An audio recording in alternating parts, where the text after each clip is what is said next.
Evet arkadaşlar, bu şekilde alıyoruz. Bakın, çiçeğimiz hazır.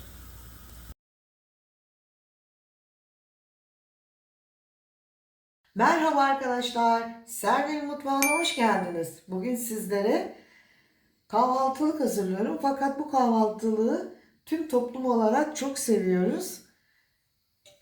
Mayalanmış hamur hazırlıyorum öncelikle. Yağda kızartacağım. Bunun için fakat biraz da protein oranını artırdım. Besleyici olması için 2 adet yumurtam var. Oda sıcaklığında 200 mililitre bir bardak süt ilave ediyorum. İkisini birlikte iyice çırpıyorum. Şöyle biraz.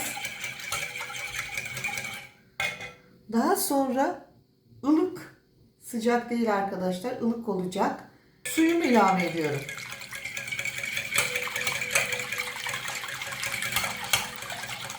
O da 200 mililitre. Daha sonra içerisine 2 yemek kaşığı yoğurdum var.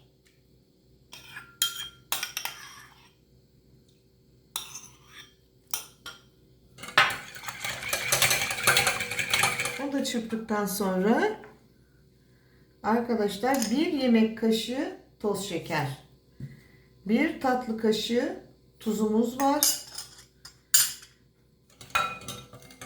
10 gram kuru mayamız var. Kuru mayamı önce suyla ıslatıyorum. Bu tarifte gerek yok.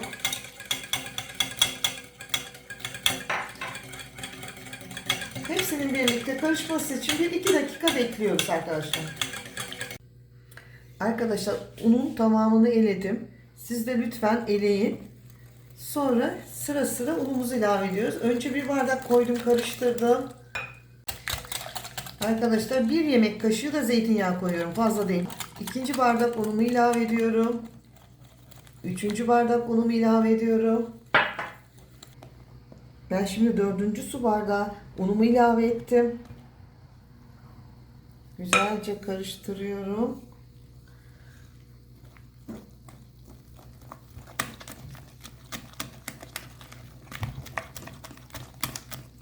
Ve 5. su bardağı unumu ilave ediyorum arkadaşlar. Arkadaşlar, ben biraz elimle yoğuracağım. Arkadaşlar bakın, katı bir hamur elde ettim.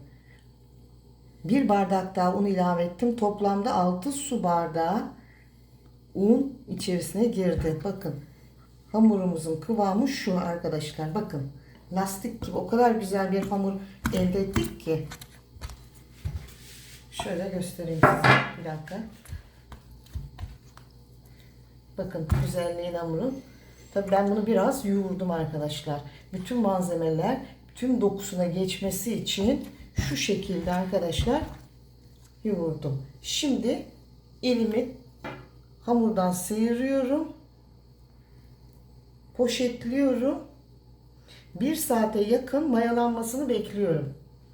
Şöyle üzerine de en son kalan unu da ilave ediyorum. Şu şekilde. Hamurumuzu güzelce paketledim. Şuralarını sıkıştırdım. Hava almasını önledim. Arkadaşlar bakın ne kadar güzel kabardı hamurumuz. Havasını kestik. Şimdi poşetten çıkarıyorum. Bakın biraz fazla yükselmiş. Poşete yapıştı. Onu temizleyeceğim. Ziyan olmasın. Hamurumuz çok güzel kabardı. Arkadaşlar, hamurumuzun biraz havasını alacağım. Küçük parçalara ayıracağım şimdi. Şekil vereceğim.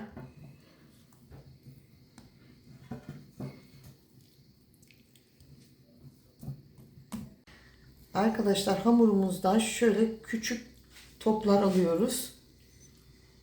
Şu şekil. Elimi de biraz yağlıyorum. Bu aşamada artık un hiç kullanmayacağız arkadaşlar. Bakın. Şöyle tek tek bu şekilde kağıda bırakacağız. Şöyle şu şekilde arkadaşlar yuvarlıyoruz. Bir tepsiye 9 adet gelecek şekilde aralıklı bırakıyoruz. Çünkü burada şekil verip kağıtla birlikte yağda kızartacağız. Şu şekilde hemen çabuk çabuk yapıyoruz. Bakın. Arkadaşlar 2 tanesinin şeklini verdim. Şimdi kızartıyorum. Tekrar size nasıl şekil verdiğimi göstereceğim. Böyle kağıdı ile birlikte bırakıyoruz arkadaşlar. Yağımızın çok kızgın olması gerekiyor. Kağıdımı çektim, aldım arkadaşlar. Ve yumuşacık çeviriyorum bakın. Bu alt kısmı oluyor. Bir tanesini alıyorum arkadaşlar. Çiçeğimiz hazır.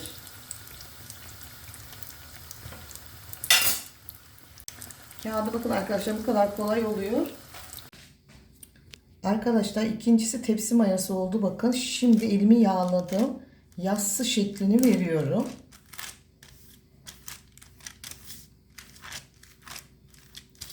Ocağımın altı açık. Yağım ısınıyor. Şöyle bir ortalama yapıyorum. Tam 6 parça oluyor arkadaşlar. Şu şekilde. Sonra şu uçlarını birleştiriyoruz arkadaşlar. Kesilmeyen yer olursa tekrar kesebilirsiniz. Bakın çok güzel bir çiçek modeli oluyor. Şimdi kızgın yağ götürüyoruz arkadaşlar bunu. Kağıdı ile birlikte kızartıyoruz. Kağıdı ile birlikte arkadaşlar bu şekilde bırakıyoruz. Kağıdını alıyoruz. Arkadaşlar bakar mısınız? Bir tepsisini kızarttım. Şimdi ikinci tepsiyi kağıdı şu şekilde arkadaşlar kesiyorsunuz. Rahatlıkla şekli bozulmadan.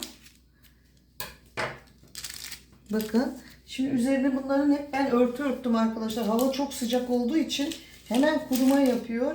Ben size bir tane daha göstereceğim ama buna yine hemen örtüyorum. Elimi şöyle yağlıyorum. Bakın. Şekil vermesi çok kolay oluyor. Çünkü mayalı hamur. Önce şöyle karşılıklı pratik kesme yöntemini gösteriyorum.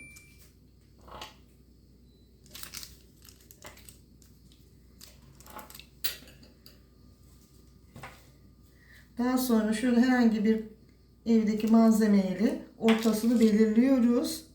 Daha sonra şu uçlarını arkadaşlar şöyle yapıştırıyoruz.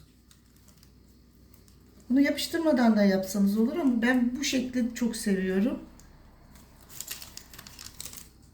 Bizim canımız bugün pişi istedi. Proteinli pişi. Çiçek pişi. Hazır. Şimdi kızarmaya gidiyor. Bir tane daha kızartmasını göstereceğim.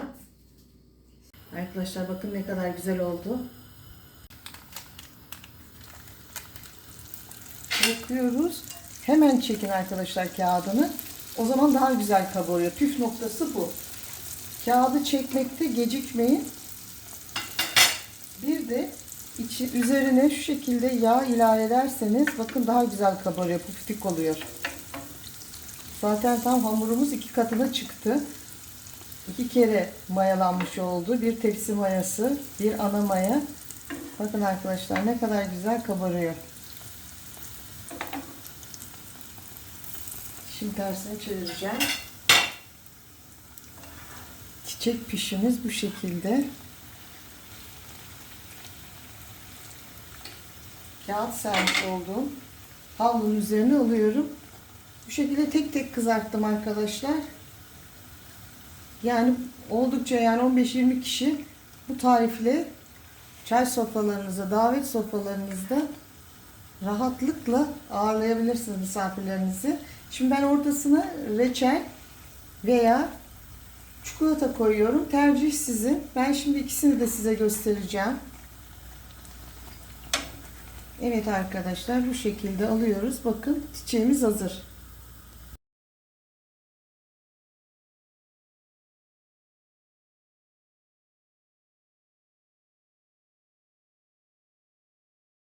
Çiçek pişimiz bitti. 20 adet çiçeğimiz çıktı. İçerisine 3 çeşit protein koyduğum için sadece un sudan ibaret değil.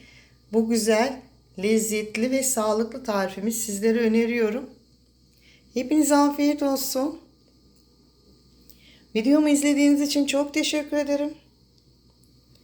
Eğer videomu beğendiyseniz ve hala abone değilseniz lütfen kanalıma abone olmayı, beğenmeyi, yorum yazmayı unutmayınız.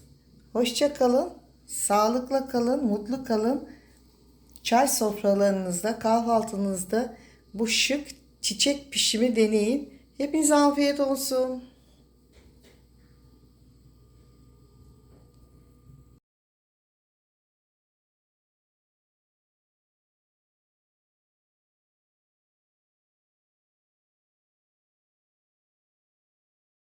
Arkadaşlar bakar mısınız şu çiçek pişimin güzelliğine? Bir kısmını vişne reçeli yapmıştım, onunla süsledim. Bir kısmını da kayısı reçeli yapmıştım, onunla süsledim. Siz nasıl dilerseniz bakar mısınız şu güzelliğe? Şöyle ben size doku testinde yapmak istiyorum. Şöyle yemesi de o kadar güzel oluyor ki reçeli batırıyorsunuz şu şekilde. Ben size iç dokusunu göstermek istiyorum. Pamuk gibi. İçinde süt, yoğurt ve yumurta olduğu için bu güzel lezzeti tatmanızı isterdim arkadaşlar. Gerçekten pamuk gibi şahane bir tarif. Şöyle koparıyorsunuz yerken reçeli yanında da İzmir tulumla muhteşem bir lezzet oluyor. Bakar mısınız şuna? Pamuk. Hepinize afiyet olsun. Sıcakken çikolatayı bu şekilde koyarsanız eğer eriyip üzerinde bu şekilde kendiliğinden akıyor.